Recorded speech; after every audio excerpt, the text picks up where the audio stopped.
Ok les gars, c'est Enzo, j'ai de l'inspi. J'ai une idée, enfin j'ai une pensée qui vient de me traverser l'esprit là sur la route. Je suis actuellement en voyage, enfin, je suis en Australie et je suis en train de changer de ville là pour changer de ferme. J'avais des idées, enfin j'avais une pensée qui me passait par la tête. Je me fais une réflexion sur ma vie, sur tout ce qui s'était passé ces dernières années, sur mes amis, sur les connaissances que j'ai. Et une réflexion qui m'est venue à l'esprit, c'est aussi suite à des podcasts que j'ai écoutés. Je suis quelqu'un qui aime bien déjà le développement personnel. J'ai été intéressé par ça et c'est quelque chose qui me passionne. Les livres, les vidéos, s'améliorer dans la vie, etc., etc. Et cetera. Et j'avais une pensée, je vais essayer de clarifier parce que j'ai mille choses qui me passent par la tête et c'est dur à structurer. Mais cette pensée, c'est le personne ne viendra vous sauver. Vous êtes votre propre sauveur. Qu'est-ce que j'entends par là?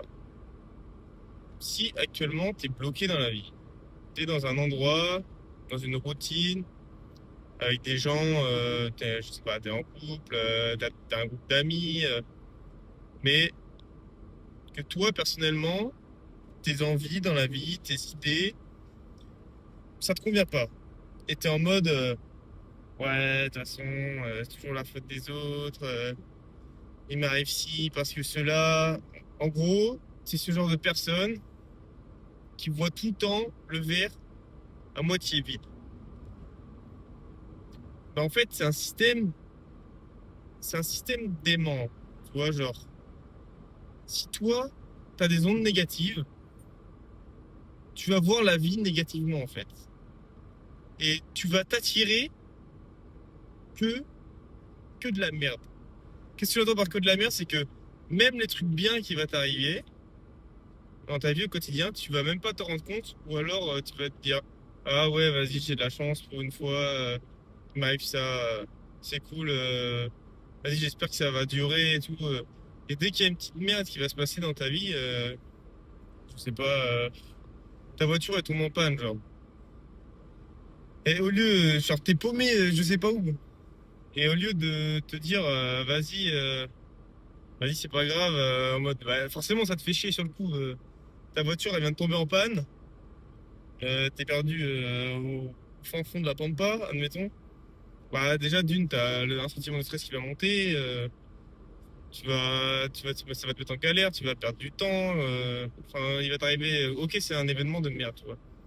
Mais il faut que tu relativises sur cette situation et que tu arrives à te dire, de toute façon, ça sert à rien de, te, de te plaindre. Déjà, une personne va venir te sauver. Genre, il n'y a pas un de tes potes qui va arriver comme ça et qui va faire vas-y, genre, t'es paumé à 3 heures de route, tu vas faire vas-y, j'arrive tout de suite, frérot, je prends un plateau, je te sauve. Genre, cette situation, genre, elle arrive quasiment jamais. Genre, c'est impossible. La seule chose qui te reste à faire, c'est de te démerder. Ok, ça va être chiant, ça va te prendre du temps, tu vas patienter. Mais genre, profite de ce temps, déjà pour relativiser sur la situation, en apprendre sur toi-même. Et genre, être stoïque, genre, remuer cet élément de merde et genre, travailler cette merde, ça sert à rien mentalement, tu vas te plomber, tu vas te plomber, tu vas te plomber.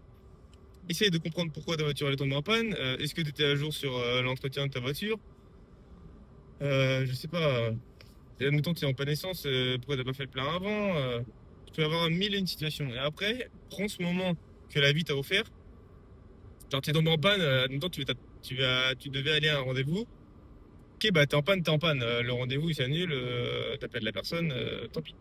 Et utilise ce temps que tu as de libre pour, genre, être dans tes pensées ou apprendre quelque chose. Genre, la vie, elle va t'offrir, mettons que tu 3 heures, elle va t'offrir 3 heures de temps pour toi, genre.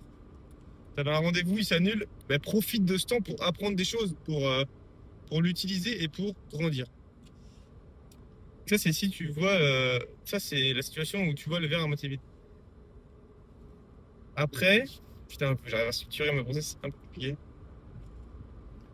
Pour moi, parce que du coup, ma pensée principale, avant celle-ci, du personne viendra te sauver, c'est que, par exemple, là actuellement, je suis en Australie et j'ai profité Donc déjà, le fait de venir en Australie, ça n'a pas été simple, hein. D'habitude, je suis quelqu'un qui réfléchit énormément, souvent, sur la vie, sur plein de sujets, genre tout le temps, bon. Donc ça fait marronner et surtout, enfin il y en a qui me connaissent et d'autres qui me connaissent pas dans cette vidéo. Je viens d'un petit village et genre y a pas grand chose à faire. Tu fais tout le temps la même personne, tout tourne en rond tout le temps. Et en fait, ça te permet pas de, comment dire, euh, d'expandre, genre de mettre à profit ta productivité, ta créativité, parce qu'en fait, déjà, de par ton milieu social et les gens que tu côtoies, t'es très limité en termes de créativité. Les gens autour de toi, enfin autour de moi, j'ai des gens qui font des trucs de ouf, tu vois, mais c'est pas la moyenne des gens autour de moi, c'est pas, je sais pas, je peux pas avoir des chefs d'entreprise de grosses entreprises. J'ai pas énormément d'entrepreneurs. Genre, en gros, je suis quelqu'un de lambda, j'ai fait des tafs lambda, j'ai bossé en tant que magasinier, livreur, taf normal, quoi, normaux. Et c'est dur de sortir de cette matrice parce que du coup, t'es dans la rat race. T'es à la rat race ou la rat life, comme tu veux. C'est très métro, boulot, dodo. Tu te lèves, tu vas faire ton argent, tu rentres. Vas-y, t'as 1 heure, 2, 3 heures par jour à tout péter pour toi. En fait, tu développes même pas de business, même pas de projet. Tu développes pas ta créativité parce que juste tu fais comme tout le monde et ce que tout le monde fait, c'est travailler. Utiliser son temps libre pour faire des activités à côté, vite fait de temps en temps. Le week-end, ça fait des soirées. Donc, enfin, tu fais ta soirée le samedi soir. Après, le dimanche, tu as un lendemain de cuite. Ou alors, ton dimanche, il passe vite parce que tu fais une activité ou deux, mais tu fais rien de productif pour ta vie. Tu fais rien pour plus tard. En fait, ça te bride. Et je sais pas pourquoi cet été. Enfin, moi, déjà, ce schéma, j'en avais marre depuis longtemps. Très longtemps. J'avais envie de partir. J'avais envie de voir autre chose. Mais j'étais bloqué parce que je l'avais jamais fait. Donc, j'avais la peur du nouveau, la peur de quitter un confort, c'est ça, sortir de sa zone de confort en soi. J'étais bien dans mon petit confort, mais je pense que c'est la plupart des gens est comme ça. Et l'être humain, il est comme ça. Il veut pas prendre des risques parce que prendre des risques, c'est mettre sa vie, enfin, dans la nature humaine, c'est mettre sa vie en danger. Et on n'a pas envie de ça. Au fond de nous, faut se surpasser, faut se dépasser pour sortir de sa zone de confort, en gros. Et ben moi, ça m'a pris sur un coup de tête. Là, je suis parti en Australie. Je suis quelqu'un, j'avais jamais voyagé en dehors des voyages de l'école et quelques vacances quand j'étais jeune avec mes parents. Et en vrai, ça m'a changé la vision de la vie. Déjà que ça m'a changé la vision de la vie, de ce que je suis capable de faire. Vous allez me dire, c'est rien, frère. T'es juste parti, t'as juste pris l'avion, t'es rendu à l'autre bout du monde. Ouais, je suis d'accord avec vous, mais rien que le fait de mettre le process en place, de faire les étapes, voir trop, les, enfin, les steps se valider petit à petit, prise de billets, visa, trouver un travail, enfin arriver en Australie, faire les escales, etc., etc. Là, c'est quelque chose qui est nouveau pour moi, donc c'était cool. J'avais de la découverte. Peut-être le entertainment, c'est genre, c'est vraiment, c'est kiffant à vivre, tu vois. Genre, le process c'est plus kiffant que la finalité de quand t'arrives à Sydney et t'es en mode, je suis enfin au bout du monde. Genre, ça c'est. Genre, c'est rien. Genre, c'est kiffant, c'est de avoir fait toutes les petites étapes. Ça, c'était trop bien, tu vois. Et juste petit à petit, j'ai pris confiance en moi, de me dire, ok, je suis capable de faire ça. Et ainsi de suite, et ainsi de suite. Et en fait, quand je parle avec des potes et tout, et genre, les mecs aimeraient bien faire ça, mais en fait, c'est pareil, c'est la barrière mentale que j'avais. C'est trop dur de le faire. En fait, c'est dur de dépasser cette barrière et de le faire soi-même.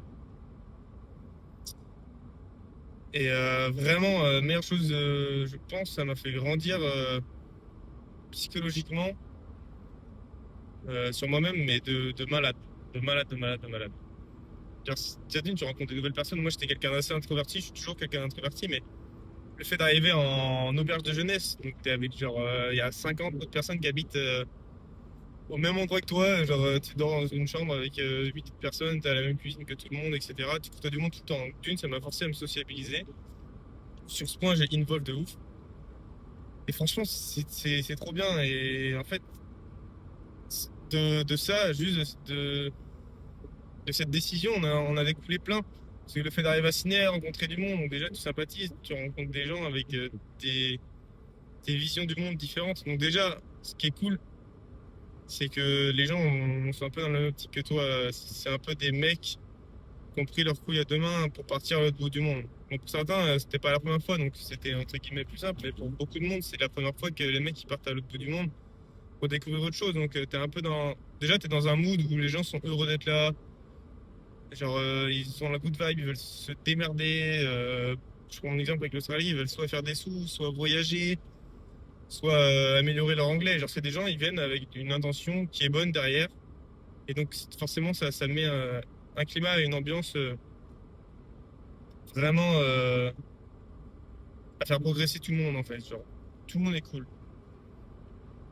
Donc, ça, c'est trop bien. Après, du coup, le fait que je suis arrivé, je rencontre du monde, tac, tac, tac. Forcément, ça m'ouvre, genre, ça m'améliore, quoi, sur plein de plans personnels. Après, le fait de retrouver un taf, parce que mine de rien, quand tu es dans la vie de tous les jours, en France, je dis bien, moi, dans mon quotidien, tu as la pression de ton entourage sur faut que tu aies un taf absolument, si tu ne travailles pas, je veux dire, t'es un peu une merde, mais t'es un peu reculé de la société. En fait, on te laisse pas forcément le choix de faire quelque chose que tu aimes. Et là, déjà d'une, j'arrive à Sydney, j'avais plus personne sur mes côtes. Genre, c'était moi et moi-même. C'était, si je voulais des sous, si je voulais faire ceci, cela, c'est moi. Donc, ma responsabilité ne dépend que de moi. Et donc, là, il fallait que je trouve un taf. Tu fais l'administratif, etc. Tu trouves un taf encore plus simple. Je fais Uber Eats. Comme vous avez peut-être pu le voir sur TikTok, est toujours hyper connu en Australie. Tout le monde fait Uber Eats. Ça rapporte bien et juste, c'est pas un taf trop dur, quoi. C'est pas dur, même. Après, il a fallu trouver des. J'ai jobé dans le bâtiment parce que c'est facile, tu passes une formation de un jour et après tu peux bosser dans le bâtiment. Surtout que tu es en auberge de jeunesse, tu as des contacts. T'as des mecs, ça fait 7 mois qu'ils sont là, ils font du bâtiment depuis 7 mois. Donc c'est assez simple. Et du coup, en vrai, juste le fait d'avoir sociabilisé avec les gens, bah, ça t'ouvre des portes. Et mine de rien, c'est quand même vachement avantageux. Ça m'a une sur le plan personnel et en même temps, ça m'a pas trouvé du taf. Et en allant dans des tafs comme ça, j'ai appris des choses, j'ai pu mettre des skills à profit. Donc quand je pense à ça, c'est genre j'ai taffé en menuiserie, j'ai taffé en événementiel. Genre c'était trop bien, tu vois. J'ai vu des faces du bâtiment, des trucs quand t'es juste client ou en dehors du métier, bah tu connais pas. Du coup c'est hyper intéressant. Moi je suis quelqu'un qui aime bien apprendre, donc en vrai c'est vraiment intéressant de fou. Pardon. Donc ça déjà d'une top, ça m'upgrade des skills personnels et ça augmente ma confiance en moi. C'est surtout ça. Le truc de personne va te sauver, c'est que ta confiance en toi ne dépend que de toi et ta confiance en toi que tu te développes, elle va te faire des choses de fou dans ta vie. Genre, t'es en mode, ouais, c'est impossible, vas-y, moi je suis pas comme ça, c'est pas ma personnalité de faire ça, de faire ci. Ça, c'est un truc pour les mecs d'éther, les mecs qui ont de l'expérience. Parce qu'en fait, c'est juste toi et toi-même, hein. Tu te fixes un objectif et après, c'est comme si tu te faisais un pacte avec toi-même dans la glace et tu te disais, ok, je vais faire ci, je vais faire ça et t'as pas le choix. Genre, strict, carré, c'est un engagement, tu signes un papier avec toi-même et si tu le fais pas, et bien en fait, tu casses ton engagement avec toi-même et il n'y a rien de pire dans la vie que ça. Du coup, j'en arrive au. Chercher là, et actuellement, là, j'étais en ferme avec des gars. Voilà, et le point culminant, c'est ça. C'est du coup, j'étais en ferme de gingembre avec des potes que j'ai rencontrés à Sydney, et du coup, je sympathisais avec eux, on a trouvé une ferme, et là, du coup, ça fait un mois et demi que je voyage avec eux dans ma petite caisse, dans ma tente, et en gros, je fais mes fermes en Australie pour renouveler une deuxième année du visa, grosso modo. Et il y a un mois, non, ça va faire 3 semaines maintenant. Avec les gars, on courait, parce que du coup, on était dans un camping très rustique, hein. On avait juste des toilettes et on devait payer la douche. Et en gros, les gars couraient pas mal, et moi je courais pas du tout, c'est vraiment que j'ai pas couru. Et on s'est lancé le défi mutuellement au début, on voulait faire le marathon de Sydney, sauf que c'est déjà passé. Et du coup, on s'est fixé le marathon de Brisbane. Le marathon de Brisbane, c'est dans un peu moins de 6 mois maintenant. Et du coup, moi j'ai arrêté la cigarette, j'ai arrêté l'alcool, je me suis fait un pacte avec moi-même. que j'allais faire ce marathon et que j'allais perf ce marathon. Pour moi. Genre, je sais pas s'il y a des pros de marathon ou des pros de la course qui regardent ça. La perf, ça va pas être terrible, mais pour moi, déjà, pour un premier marathon, pour un mec qui a jamais couru j'ai fait une fois un semi comme ça chez moi, tranquille, c'est tout. Donc, je vais faire le marathon de Brisbane, du coup, qui tombe dans 6 mois en moins de 3h15. C'est mon objectif, en 3h15. Sub 3h15. Et du coup, et là, ça fait 2 semaines. Ça fait 2 semaines que j'ai commencé la prépa. Et ben, je peux vous dire que ma confiance en moi depuis 2 semaines, elle a genre une crise de zinzin. Genre. Elle a augmenté de ouf. Parce que je fais tous mes entraînements, que ce soit. Là, on parle que d'un aspect physique et sportif. Je fais tous mes entraînements, je fais tous mes runs. Et je vois je vois la progression petit à petit. Et en fait, c'est un boost de ouf. Du coup, ça a coupé parce que le téléphone il a surchauffé. Parce que du coup, j'ai les fenêtres fermées pour que le son soit bien. Et il fait vraiment chaud. Genre dehors, il fait 30 degrés. Donc, je reprends ça. Le téléphone il a surchauffé. Et donc, je disais, c'est un boost de ouf. Genre, le fait de tenir les échéances et de voir les progrès, ben, en fait, ça donne pas envie d'arrêter. Et genre, le fait d'avoir plein de petits objectifs, parce que du coup, le marathon il est dans 6 mois. Tous les mois, je vais avoir des objectifs, des 10 km, des semis, avec des temps respectés, etc. etc. Et bien, en fait, de voir les petits progrès petit à petit, ben, ton chemin, il te paraît moins long. Genre, le marathon, du coup, il paraît moins loin et moins inatteignable, étant donné que tu valides plein de petits checkpoints au fur et à mesure. Ça, c'est top. Et du coup, ta confiance en toi, elle fait que monter. Et le fait de valider tes petites étapes, en fait, ça booste ta confiance en toi. Et le fait que ça booste ta confiance en toi, t'as encore plus envie de t'engager. Et vu que t'as bien envie de t'engager, t'as plus de confiance en toi. En fait, c'est un cercle vertueux. Ça tourne en rond. Et c'est pour ça que, en fait, à la base, ça part d'une petite action avec les gars, tu vois, on se permet de rêver, on se dit, vas-y, soyons fous, faisons le marathon de Brisbane. Genre, faisons un marathon tant qu'on est là, on est bien déter, on est en dehors de la France, c'est le moment, tu vois. Et du coup, ça, je sais pas, ça donne un élan au projet et à tout le monde, le fait d'être loin, le fait d'avoir des objectifs petit à petit. Et du coup, les gars aussi, comment dire, on s'entraide et on se pousse vers le haut, tous ensemble. Et ça, c'est ouf. Genre, mentalement parlant et physiquement parlant, je pense que ça te donne. Ça t'aide en fait à encore plus progresser. Du coup, revenons-en au point du début de la vidéo, pour conclure. Personne ne va venir te sauver, sauf toi-même. Parce qu'au départ, il faut juste, c'est la chose la plus dure en soi, il faut juste que tu passes à l'action de ta pensée. Pour mon exemple, partir en Australie, vas-y, à la base c'était pas prévu, et bam, peut-être un samedi, je discute avec un pote en Australie, le lundi, je prends mon visa. Plus de choix. En fait, j'ai pas laissé le doute rentrer dans ma tête et annuler. Et cette petite action du passage à l'action, eh ben c'est de ça que découle tout le reste en fait.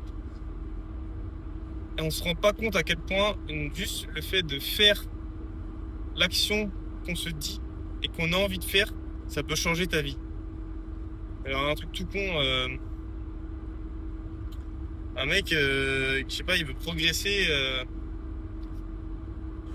en sport, peu importe le sport, tu vois, ça va être du basketball, mais il aimerait bien jouer au régional et jouer en départemental.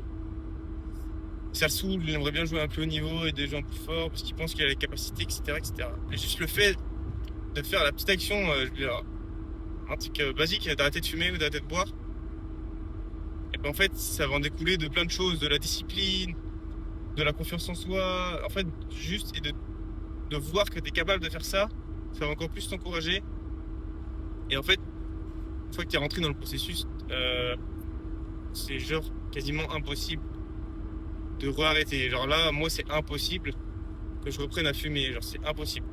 Parce que je sais que je vois comment je progresse. Et genre, c'est.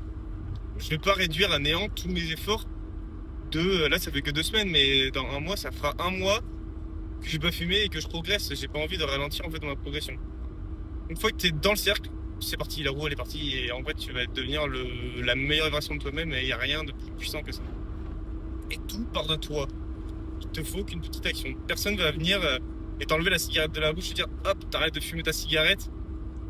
Maintenant tu veux t'améliorer, tu veux faire vas-y, casse-toi, qu'est-ce que tu me fais tu t'en rallumes et tu la recrames. Si toi t'as pas l'envie de te sortir de ta merde et de faire des objectifs, ça sert à rien. Si t'as pas envie d'être sauvé, après personne peut te sauver par contre. Ça c'est clair et net. Juste, c'est vraiment si t'as vraiment au fond de toi envie de te sauver, envie de sortir de ta condition actuelle, de faire des grandes choses qui sont pour toi des grandes choses. Moi je suis personne pour dire ça c'est une grande chose, ça c'est pas une grande chose. Pour moi courir un marathon c'est une grande chose. Peut-être que pour toi c'est d'avoir 2000 élos aux échecs, tu vois. Mais si ça te tient vraiment à cœur, mec, mets en place les choses. Donc, que ce soit la plus petite au début. Mais la plus petite chose que tu vas faire au début, toute action, elle va compound et ça va en entraîner d'autres. C'est l'effet boule de neige. Mais juste fais cette action et tiens-la avec rigueur, ne flanche pas. Et tu vas voir que tu vas t'améliorer de ouf dans tous les aspects de la vie. Et franchement, je te souhaite que ça. Si tu as des questions, n'hésite pas à me les poser en commentaire sur cette vidéo. Moi, je suis désolé, la vidéo elle est en fouille totale. Là, je suis en pleine impro, je suis dans ma voiture, je conduis. Juste ça me passait par la tête, j'ai jamais fait du vidéo YouTube. Je me suis dit, vas-y, de toute façon, j'ai quoi à perdre, je m'en fous. Tu vois, c'est fouillé. Merci à ceux qui ont regardé la vidéo jusque-là. Je vous laisse mettre un petit commentaire en mode t-shirt rose ou je sais pas, un mot à la con qui vous fait kiffer. Ça me prouvera que vous avez bien regardé la vidéo jusqu'au bout, c'est cool. Et surtout, n'hésitez pas à me poser vos questions en commentaire si vous en avez. Je peux vous aider de mon humble expérience. Hein. Je suis personne, mais si vous avez des questions, si vous avez besoin d'aide, voilà, quelconque truc, n'hésitez pas à envoyer moi un DM. J'y répondrai avec plaisir. Et sur ce, je vous dis à ma prochaine pensée, on va dire. Et je vous souhaite une bonne fin de journée, une bonne soirée, un bon dîner, un bon repas, bonne séance pour ceux qui vont à la salle, un bon run pour ceux qui vont courir. Une bonne journée de taf. Je vous dis à la prochaine, ciao, c'était Enzo.